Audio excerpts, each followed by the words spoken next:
It's the beginning of August, which usually means the beginning of a new homeschooling year, and you might be really tempted to hit the ground running by doing all the subjects every single day right from the get-go.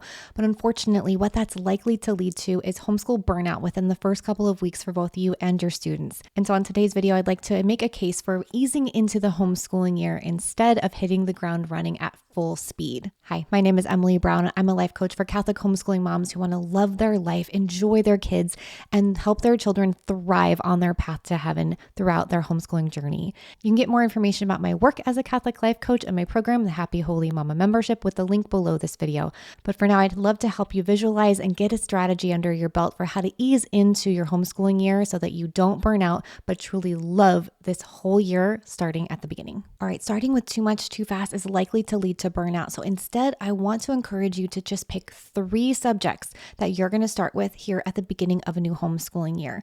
And I also want to offer that if you have been homeschooling for a while and maybe you're watching this video partway into the homeschooling year and it's not been feeling very good, what I want to offer is that you can stop what you've been doing, wipe the slate clean, and start with this strategy from here on out instead. And it can help you reset your heart and your mind. It can help your kids reset and help you ease back into an enjoyable homeschooling year. So the first thing I want you to do is just pick 3 subjects that you want to work on or for you to touch more often than not. These 3 things can be school subjects. They can be skills that you want your kids to build. They can be just incorporating a routine that maybe you've gotten out of the habit of. It doesn't really matter what those 3 things. What matters is that you choose them intentionally, move forward with them in purpose, and that you don't rush the results. To truly ease into a homeschooling year, I highly recommend sticking with these 3 subjects for 2 weeks straight without trying to add something in and without trying to rush ahead to the next thing. 2 weeks of only 3 things might feel like you're not going to get anywhere. It might feel like you're going to fall behind, but that uncomfortable feeling inside your body is something that you can handle. You're a mom. You do hard things all the time, and this minimal discomfort is something that will be very temporary if you allow it to pass and just truly focus on this present moment. The point of focusing on these 3 subjects for 2 weeks in a row is to help build the muscle memory of doing school again. It's to make school feel doable instead of something that you have to slog through. It's to help you navigate obstacles when making changes or trying to add something new into your life. And it's to help you get as many wins as possible, which is going to help you build momentum. If after 2 weeks you can evaluate and see how things have been going, look to see what's actually been working and what you can keep doing. If it feels really good and very simple and like, yep, this is something we can handle, go ahead and add a 4th thing if you feel good to do so. But please don't add something if you feel like you have to, if you're feeling this internal pressure, or if you're filled up with worry and concern that you guys are going to fall behind. That's not the time to add something.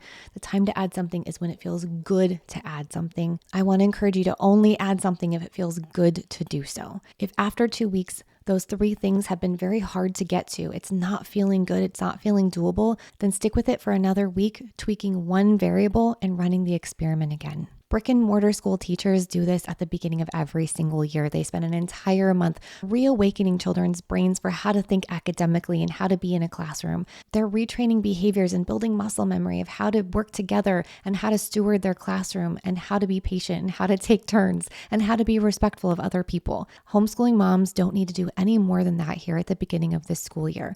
Your job is to focus on the relationships with the children God has given you more than checking off boxes for some curriculum. The curriculum will happen, but not if you force it before any of you are ready. So really and truly, in order to ease into a homeschooling year or to come back from the brink of burnout, I want you to just pick 3 simple things that you feel very good to do, that feel very simple to implement, that feel very doable and simple to follow through with, and get the wins for you and your family. Your home is the most low-risk environment to run this experiment in, and that's really what education is. It's a grand experiment, and your home is the best place. It's the most low-risk place for your children to learn what's right for them and to learn at their own pace. And that's really the freedom that homeschooling offers. And learning how to step into that freedom here at the beginning of a year and practicing that freedom all throughout the year is going to be how your entire family makes its way down this path, this journey to heaven that the Lord has placed you on by calling you to homeschool. All right, friends, if you have any questions or if you're feeling stuck or this pressure of feeling behind is feeling too hard to manage on your own, please come work with me in the Happy Holy Mama membership. You can find all the details for that in the link below this video.